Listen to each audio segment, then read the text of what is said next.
Hello everyone, welcome to learner I am Shivani Chauhan. इस video में हम लोग देखेंगे क्लास 7th हिंदी की बुक का चैप्टर 2 दादी माँ।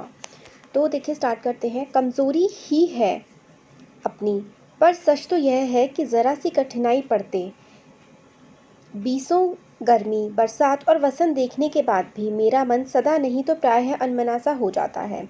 मेरे शुभ चिंतक मित्र मुंह पर मुझे प्रसन्न करने के लिए आने वाली छुट्टियों की सूचना देते हैं और पीठ पीछे मुझे कमज़ोर और ज़रा सी प्रतिकूलता से घबराने वाला कहकर मेरा मजाक उड़ाते हैं।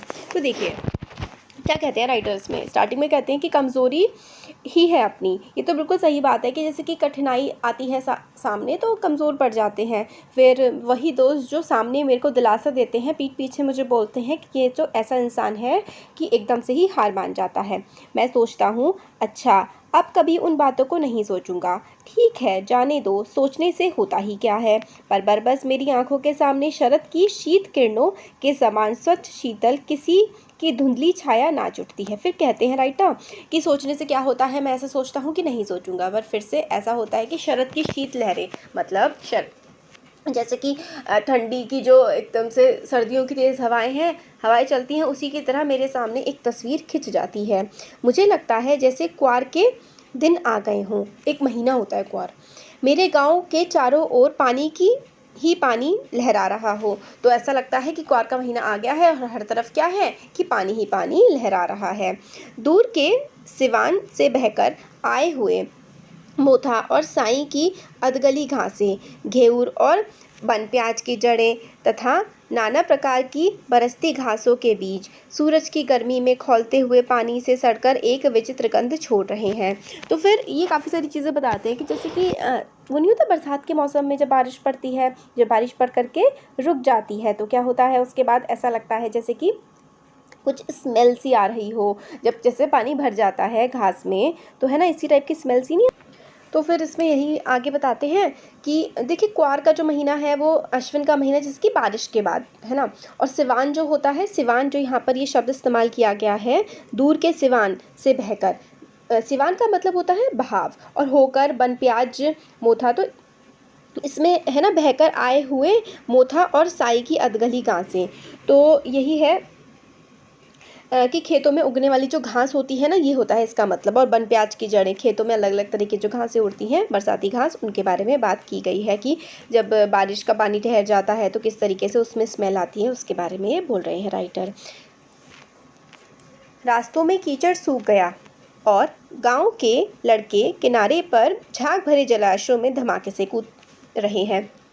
तो गाँव में क्या होता है, गाँव के आसपास तालाब वगैरह होते हैं, उसमें पानी भर जाता है तो लड़के जो हैं उसमें छलांगे मार रहे हैं। अपने अपने मौसम की अपनी अपनी बातें होती हैं। आषाढ़ में आम और जामुन ना मिले चिंता नहीं, अघन में चिवड़ा और गुड़ ना मिले दुख नहीं। तो इसमें ये अलग अलग जो है उसकी बातें बता रहे हैं, अलग अलग मौसम में हम लोग क्या क्या खाते हैं उसके बारे में। तो जैसे कि अगर जो आषाढ़ का महीना है उसमें आम और जामुन नहीं मिले तो कोई बात नहीं हुई।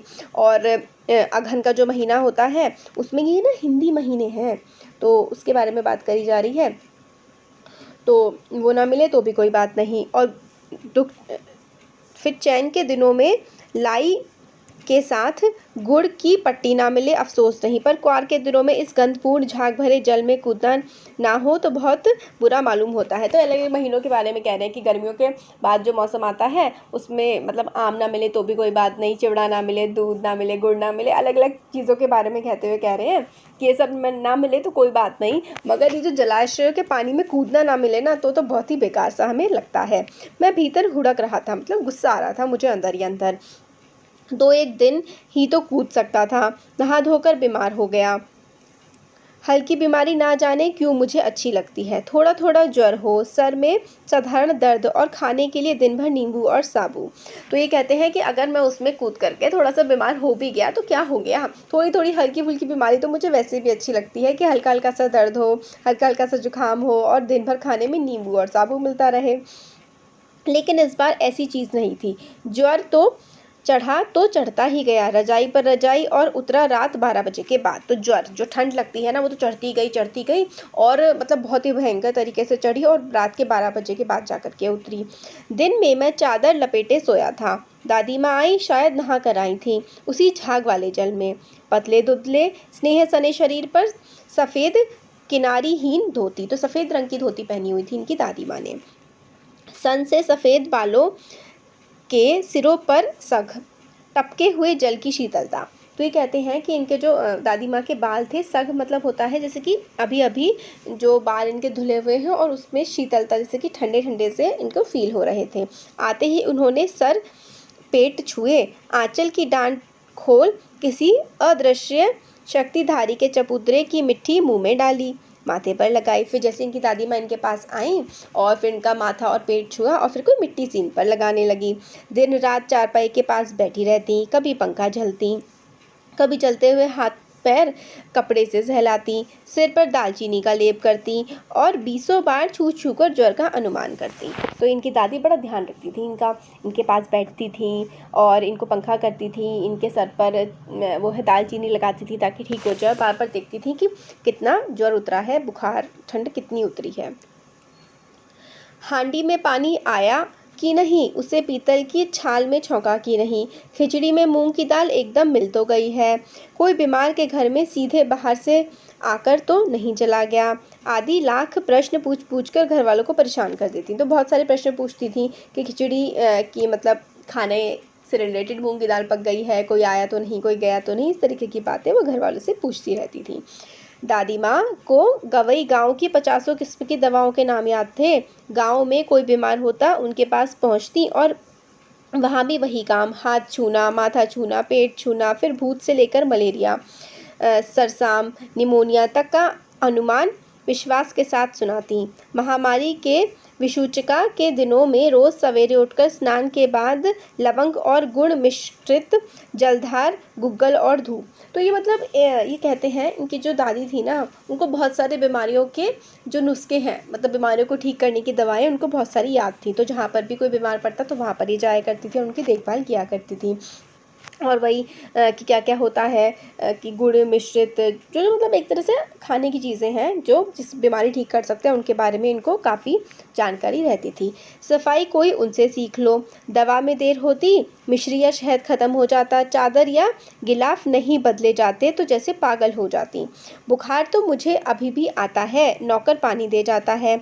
मेस महाराज अपने मन में पकाकर खिचड़ी या साबू, डॉक्टर साहब आकर नाड़ी देख जाते हैं और कुनैन मिक्सचर की शीशी की तिताई के डर से बुखार भाग भी जाता है, पर ना जाने क्यों ऐसे बुखार को बुलाने का जी नहीं होता। तो ये कहते हैं कि जब इनकी दादी इनके पास हुआ करती थी तब इनको बुखार आता था तो इन्हें अच्छा लगता था क्योंकि वो इनकी देखभाल करती थी, इनके साथ रहती थी। पर अब जो बुखार आता है उसमें डॉक्टर दवा दे जाता है, नौकर पानी दे जाते हैं, खाना दे जाते हैं, पर अब का बुखार इन्हें बिल्कुल अच्छा नहीं लगता। बुखार उतर जाता है बट इन्हें अच्छा तो नहीं लगता ये बुखार, पहले तो बड़ा अच्छा लगता था। किशन भैया की शादी ठीक हुई, दादी माँ के उत्साह और आनंद का क्या कहना, दिन भर गायब रहती, सारा घर जैसे उन्होंने सर पर उठा लिया हो। पड़ोसनें आती, बहुत बुलाने पर दादी माँ आती, बहन बुरा न मानना, कार परोजन का घर ठहरा, कम काम अपने हाथ में ना करूं तो होने वाला नहीं। तो कहते हैं कि एक काम भी अगर मैं अपने हाथ में ना लूँ, तो इनके किशन भैया की शादी होने वाली थी तो दादी तो बड़ी खुश थी, पूरे घर को सर पे उठा रखा था और खूब काम वाम करती थी। और फिर पड़ोसन आती थी तो जैसे मिल नहीं पाती थी तो उनसे कहती थी कि क्या करूँ, पूरे घर का काम मेरे पास है, एक काम ना करूँ तो काम होता नहीं है। जानने को यूँ सभी जानते थे कि दादी माँ कुछ नहीं करती हैं, पर किसी काम में उनकी अनुपस्थिति वस्तुतः विलम्ब का कारण बन जाती। वैसे तो दादी माँ कुछ नहीं करती थी, मगर किसी जगह वो ना हो तो काम होता नहीं था। उन्हीं दिनों की बात है, एक दिन दोपहर को मैं घर लौटा, बाहरी निकसार में दादी माँ किसी पर बिगड़ रही थी। देखा पास के कोने में दुबकी रामी की चाची खड़ी है। सो न होगा धन्नो, रुपए मैं सूद के आज दे दे, तेरी आँख में तो शर्म है नहीं। मांगने के समय कैसी आई थी, पैरों पर नाक रगड़ती फिरी, किसी ने एक पाई भी नहीं दी। अब लगी आजकल करने फसल में दूंगी, अब क्या तेरी आखिरी दूसरी फसल कटेगी। तो दादी माँ पैसे भी दिया करती थी लोगों को, ज़रूरतमंदों को। फिर एक कोई इनकी पड़ोसन थी, उनसे एक तरह से थोड़ा सा तेज़ से बात कर रही थी कि भाई जब पैसे लेने आई थी तो बिल्कुल नाक रगड़ती हुई आई थी, अब पैसे वापस करने की बारी आ रही है तो वापस करने का नाम नहीं ले रही है। इस तरीके की बातें दादी माँ बोल रही थी। तो जो रामी है, रामी चाची, दूंगी मालकिन रामी की चाची रोती हुई दोनों हाथों में से आंचल पकड़े दादी माँ के पैरों की ओर झुकी। बिटिया की शादी है, आप न दया करेंगी तो उस बेचारी का निस्तार कैसे होगा। तो फिर वो अपनी बिटिया की शादी के लिए थोड़े पैसे वैसे दोबारा मांगने आई होंगी। तो दादी माँ, हट हट, अभी नहा के आ रही हूँ। दादी माँ पीछे हट गई। जाने तो दादी, मैंने इस अप्रिय प्रसंग को हटाने की गरज से कहा, बेचारी गरीब है, दे देगी कभी। तो फिर कहते हैं राइटर की कहते हैं कि बेचारी गरीब है और दे देगी कभी, और मतलब इस तरीके से मत करो इनके साथ। चल चल, चला है समझाने। फिर दादी कहती है, क्या समझा रहा है तू मुझे? हाँ। मैं चुपके से आंगन की ओर चला गया। कई दिन बीत गए, मैं एक प्रसंग को एकदम भूल सा गया। ये जो प्रसंग था ना, प्रसंग मतलब ये जो इवेंट थी, इस इवेंट को राइटर भूल से गए। एक दिन रास्ते में रामी की चाची मिली। वह दादी को पूतो फलो दूधो नहाओ का आशीर्वाद दे रही थी। मैंने पूछा, क्या बात है धन्नो चाची? तो उन्होंने बताया कि उर्हिन हो गई बेटा, भगवान भला करे हमारी मालकिन का, कल ही आई थी, पीछे का सभी रुपया छोड़ दिया, ऊपर से 10 रुपये का नोट देकर बोली, देखना धन्नो, जैसी तेरी बेटी वैसी मेरी, 10-5 के लिए हंसाई ना हो, देवता है बेटा देवता। तो फिर वैसे बोलते हैं, मतलब जो राइटर होते हैं उनको पता लगता है कि वो जो धन्नो चाची थी, जो धन्नो थी जो आई हुई थी, रमा की चाची, वो पैसे मांगने आई थी। तो तब तो दादी मना कर रही थी, बट अल्टीमेटली दादी ने उसको पैसे दे दिए थे और कहा था कि पीछे का हिसाब कोई बात नहीं, जो हुआ सो हुआ, और 10 रुपये और मतलब दे के गई थी। यार आज के टाइम पे 10 रुपये कुछ नहीं होते, आज से कहीं लगभग 50-60 साल पहले बहुत बड़ी रकम होती थी। तो यही बात है कि वो दादी उनको पैसे दे देती हैं। उस रोज़ तो बहुत डांट रही थी। मैंने पूछा तो वो कहती है कि पहले तो दादी बहुत डांट रही थी आपको। तो वो चाची बताती हैं, वह तो बड़े लोगों का काम है बाबू, रुपया देकर डांटे बिना तो क्या लाभ। मैंने मन ही मन इस तर्क पर हंसता हुआ आगे बढ़ता चला गया। किशन के विवाह के दिन की बात है। विवाह के 4-5 रोज पहले से ही औरतें रात भर गीत गाती हैं। 4-5 दिन पहले रात भर गीत गाए जाते हैं घरों में। विवाह की रात का अभिनय भी होता है। यह प्रायः एक ही कथा का हुआ करता है। उसमें विवाह से लेकर पुत्र प्राप्ति तक के सभी दृश्य दिखाए जाते हैं। सभी पाठ औरतें ही करती हैं। तो ऐसा मतलब ड्रामा चलता होगा पहले गांव वगैरह में कि पूरी एक्टिंग की जाती है कि शादी के बाद और फिर जब बच्चा होने वाला होता है वो सारी की सारी पूरी एक्टिंग की जाती है। मैं बीमार होने के कारण बारात में ना जा सका। मेरा ममेरा भाई राघव दालन में सो रहा था। वह भी बारात जाने के बाद पहुंचा था। औरतों ने उस पर आपत्ति की। तो औरतें मतलब आपत्ति कर रही थी कि ये जो लड़के हैं ये आंगन में क्यों सो रहे हैं, क्योंकि उनको तो अपने गाने गाने थे, डांस करना था, नाटक करना था। दादी माँ बिगड़ी, लड़के से क्या पर्दा, लड़के और ब्रह्मा का मन एक सा होता है। तो मतलब बच्चे और ब्रह्मा का मन एक, ऐसी बातें कही कि बच्चे हैं कोई बात नहीं। दादी माँ ने ये कहा। मुझे भी पास की ही चारपाई पर चादर उड़ाकर दादी माँ ने चुपके से सुला दिया। बड़ी हंसी आ रही थी। सोचा कहीं ज़ोर से हंस दूँ, भेद खुल जाए तो निकाल बाहर कर दिया जाऊंगा। पर भाभी की बात पर हंसी रुक ना सकी और भांडा फूट गया। तो जो नाटक कर रही थी औरतें, उनमें अलग अलग बातें हो रही थी, तो ये राइटर बड़े मज़े से सुन रहे थे, बट फिर अपनी हंसी रोक नहीं पाए और इनका भांडा फूट गया। देबू की माँ ने चादर खींच ली। कहो दादी, यह कौन बच्चा सोया है, बेचारा रोता है शायद, दूध तो पिला दूँ। हाथापाई शुरू हुई। दादी माँ बिगड़ी, लड़के से क्यों लगती है। तो फिर वही एक तरह से वो भाभी करने लगी कि इस तरीके से हंस रहा है बच्चा, लड़का है, इसको हटाओ यहाँ से। दादी माँ ने कहा, अरे इससे क्यों लड़ रही है तू। सुबह रास्ते में देबू की माँ मिली। कल वाला बच्चा भाभी। मैं वहाँ से ज़ोर से भागा और दादी माँ के पास जा खड़ा हुआ। वस्तुतः किसी प्रकार का अपराध हो जाने पर जब हम दादी माँ की छाया में खड़े हो जाते अभयदान मिल जाता। तो वही कुछ गड़बड़ कर दी थी औरतों का, वो था एक्टिंग चल रही थी औरतों की, और डांस और गाने चल रहे थे और ये पहुंच गए थे वहाँ पे। और फिर जब पकड़े गए दोबारा से अगले दिन सुबह भी जब भाभी ने बोला तो फटाफट भाग करके दादी माँ के पीछे छुप गए। और कहते हैं दादी माँ के पीछे छुपने से तो भाई ज़िंदगी दान मिल जाती थी। स्नेह और ममता की मूर्ति दादी माँ एक एक बात आज कैसी कैसी मालूम होती है। परिस्थितियाँ का वात्याचक्र जीवन को सूखे पत्ते कैसा नाचता है। ऐसी दादी माँ खूब जानती थी। दादा की मृत्यु के बाद मतलब वो कहती है कि जीवन जो है किस तरीके से बदल जाता है समय के साथ, लाइफ एक जैसे तो नहीं रहती, बहुत ज़्यादा चेंजेस आते हैं, और ये बात दादी माँ बहुत अच्छे से जानती थी।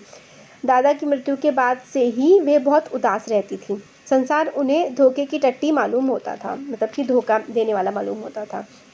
दादा ने उन्हें स्वयं जो धोखा दिया, वे सदा उन्हें आगे भेजकर अपने पीछे जाने की झूठी बात कहा करते थे।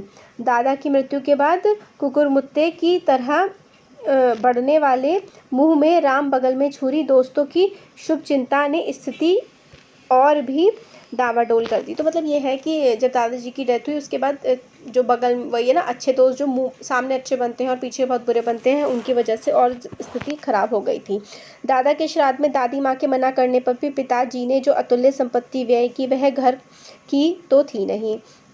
फिर कहते हैं कि जो पिताजी के श्राद्ध में बहुत ज़्यादा पैसा खर्च किया, मतलब दादाजी के श्राद्ध में पिताजी ने बहुत ज़्यादा पैसा खर्च कर दिया, और वो मतलब पैसा घर का तो था नहीं, थोड़ा जैसे उधार मांगा हुआ था। दादी माँ अक्सर उदास रहा करती। माघ के दिन थे, कड़ाके का जाड़ा पड़ रहा था, पछुआ का सन्नाटा और पाले की शीत हड्डियों में घुस पड़ती। तो मतलब बहुत ही ज़्यादा ठंड पड़ रही थी, ये बात है। शाम को मैंने देखा दादी माँ गीली धोती पहने कोने वाले घर में एक सिंदूर पर दिया जलाए हाथ जोड़कर बैठी हैं। तो फिर कहते हैं मैंने शाम को देखा कि दादी माँ ने गीली धोती पहन रखी है इतनी ठंड में और दिया जला करके बैठी हुई हैं। उनकी स्नेह कतार आँखों में मैंने आंसू कभी नहीं देखे थे। मैं बहुत देर तक मन मारे उनके पास बैठा रहा। उन्होंने आंखें खोली। दादी माँ, मैंने धीरे से कहा। तो इस राइटर ने देखा कि दादी माँ तो रो रही हैं वहाँ पर बैठ करके, तो फिर ये दादी माँ के पास बैठ गया और कहता है इससे पहले उन्होंने दादी माँ की आंखों में कभी भी आंसू नहीं देखे थे। तो फिर दादी माँ कहती हैं, क्या है रे तू यहाँ क्यों बैठा है? दादी माँ, एक बात पूछूं, बताओगी? मैंने उनकी स्नेहपूर्ण आंखों की ओर देखा। तो अपनी दादी से कहते हैं कि दादी माँ, अगर मैं आपसे एक बात पूछूंगा तो क्या आप मुझे बताओगी? तो दादी माँ कहती है, क्या? पूछ। तो कहता है कि तुम रोती थी। दादी माँ मुस्काई। पागल, तूने अभी खाना भी नहीं खाया ना, चल चल धोती तो बदल लो। दादी माँ, मैंने कहा। मुझे सर्दी गर्मी नहीं लगती बेटा। वे मुझे खींचती रसोई में ले गई। फिर वो क्योंकि राइटर कहते हैं कि ठंड हो रही है, धोती बदल लो, गीली हो रही है, तो दादी कहती है कि मुझे सर्दी गर्मी नहीं लगती, और राइटर को रसोई में ले गई। सुबह मैंने देखा चारपाई पर बैठे पिताजी और किशन भैया मन मारे कुछ सोच रहे हैं। दूसरा चारा ही क्या है? बाबू बोले, रुपया कोई देता नहीं, कितने के तो अभी पिछले भी बाकी हैं। वे रोने रोने से हो गए। तो फिर वो कहते हैं कि हमने इतने लोगों को उधार दे रखा है, वो उधार वापस करते नहीं हैं, और काफ़ी ज़्यादा रोने रोने से हो गए थे। रोता क्यों है रे? दादी माँ ने उनका माथा सहलाते हुए कहा। मैं तो अभी ही हूँ ही। उन्होंने संदूक खोलकर एक चमकती सी चीज़ निकाली। तेरे दादा ने यह कंगन मुझे इसी दिन के लिए पहनाया था। अगला उनका गला भराया। मैंने इसे पहना नहीं, इसे सहेज कर रखती आई हूँ। यह उनके वंश की निशानी है। उन्होंने आंसू पोंछकर कहा। पुराने लोग आगा पीछा सब सोच लेते थे बेटा। तो फिर जैसे इनके पापा के घर, राइटर के फादर के घर पैसे की कमी पड़ी थी, तो वो काफ़ी परेशान थे, तो दादी ने ला करके सोने के कड़े दिए। तो वो कहती हैं कि तेरे पिताजी ने मुझे कड़े दिए थे, पर मैंने कभी नहीं पहने ये। जो पुराने लोग थे वो आगे का पीछे का हर समय का सोच करके चलते थे, तो ये आज अब काम आएंगे। सचमुच मुझे दादी माँ शाप भ्रष्ट देवी सी लगी। धुंधली छाया विलीन हो गई। मैंने देखा दिन काफ़ी चढ़ आया है। पास के लंबे खजूर के पेड़ से उजड़कर एक कौवा अपनी घिनौनी काली पाँखें फैलाकर मेरी खिड़की पर बैठ गया। हाथ में अब भी किशन भैया का पत्र काँप रहा था। तो ये मतलब देखते हैं आप, क्योंकि सुबह बिल्कुल पूरी गाँव में जल्दी उठ जाते हैं, तो सुबह पूरी तरीके से हुई नहीं थी। फिर कहते हैं सुबह हो गई, इनके उसके पास खिड़की के पास जैसे कौवा आकर के बैठ गया, और किशन भैया का पत्र अभी भी मेरे हाथ में जो है वो रखा हुआ था। काली चींटियों सी कतारें धूमिल हो रही थी। आंखों पर विश्वास नहीं होता। मन बार बार अपने आप से पूछता है, क्या सचमुच दादी माँ नहीं रही? तो इनके किशन भैया का इनके पास लेटर आया होता है कि दादी माँ नहीं रही। तो जब ये दादी माँ का लेटर पढ़ते हैं ना कि दादी माँ नहीं रही, उसके बाद ही दादी माँ को अपनी याद कर रहे होते हैं, और ये सारी की सारी बातें दादी माँ के बारे में लिख रहे होते हैं। तो ये चैप्टर हमारा था, पूरा एक्सप्लेनेशन इसका हो गया। सिंपल सा चैप्टर है, मतलब बेसिकली अलग अलग बातें बताते हैं, अलग अलग मौसम के बारे में, अलग अलग चीज़ों के बारे में, कि दादी माँ की लाइफ कैसी थी और दादी माँ ने किस तरह से जीवन जिया, और राइटर की लाइफ पर दादी माँ का कैसा असर था। ये सारा का सारा हमें इस चैप्टर में देखने के लिए मिलता है। तो ये हो गया हमारे चैप्टर का एक्सप्लेनेशन। Thank you.